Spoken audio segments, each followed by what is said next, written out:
Assalomu alaykum, hurmatli asalarichilar. Mana bugun 6-aprel sanasi.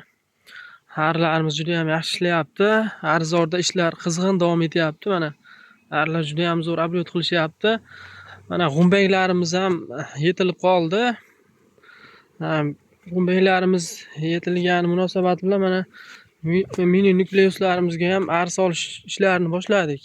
Mana bu mini nukleuslar o'tgan yil ishlatilgan, o'tgan yil yasalgan yashikchalarimiz edi.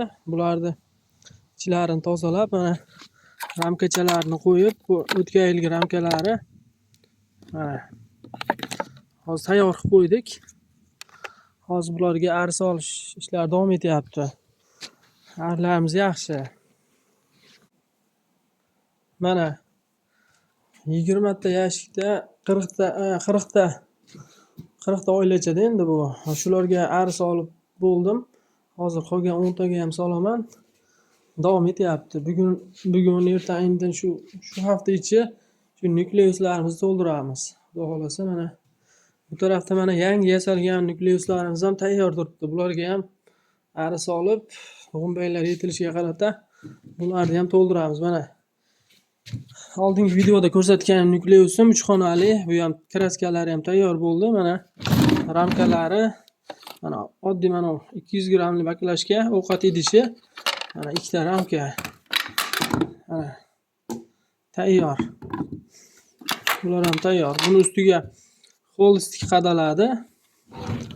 Ustiga falgadan shuni razmerda solinadi, qo'lqoq yopiladi. Mana dimofoti, mana litoylar yopiladi, dimofotidan nafas olib turaveradi. Endi bu arilarimiz 3 kun davomida yerda turadi. 3-kuni tashqariga olib chiqib, bularga g'umbak beriladi. Shu bilan xudo xolasa 10 kun, 15 kun atrofida yangi uchigan matkalarimiz tayyor bo'ladi. Xo'p, yangi uchigan matkalarga zakaz olish jarayoni boshlandi. Kimga kerak bo'lsa, bemalol telefon qilishlari mumkin. Mana endi men sizlarga g'umbaklarimni ham holatini ko'rsatib o'tmoqchiman. Hozir. Mana hurmatli asalarichilar, biz g'umbaklar mana sifatiga baho beringlar. Mana shu holatdagi g'umbaklardan xudo xolasa sifatli matkalarimiz chiqadi. Mana metr qo'yib berishi mumkin. Mana 3 santimetrlik g'umbaklar, 3 santimetrdan oshiqlari ham bor. Xudo xolasa mana shu g'umbaklardan chiqqan ona arilarga zakazlarda olamiz. Bular mana tixi smena usulida chiqyapti. Mana setkadan bu yog'iga ona qamalgan. Startyorda 2 kun turgan bu g'umbaklarimiz 2 kundan keyin mana onali oilaga olib berilgan. Sifatiga baho beringlar. Mana men oldingi videoda aytgandim. Meni g'umbagim ozgina sifatli bo'ladi. Unaqa 10 bellik g'umbak emas deb aytdim. So'z isboti uchun mana g'umbakni ko'rsatib o'tdim. Hozir birinchi partiyaga 60 ta, ikkinchisida 60 ta, shunaqa qilib 3 partiya solganda 200 tacha mini nukleus to'ldiramiz.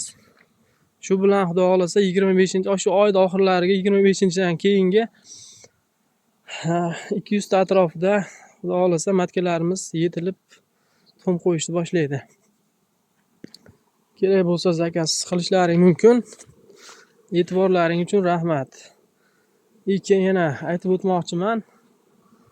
Mana g'umbak holatini ko'rdilaring. Agar qaydandir g'umbak olmoqchi bo'lsalaring, shu holatdagi g'umbakka zakaz qilsalaring, 10 minglik g'umbakka uchmasdan mana arilar holati mana o'shanaqa g'umbakdan chiqqan oilalarda mana bunaqa holatga keladi mana. 11 ramka ari. Hech qanday yordam bo'lmagan, o'z kuchi bilan.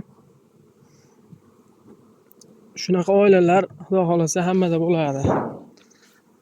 Mana sog' salomat bo'linglar, charchamanglar.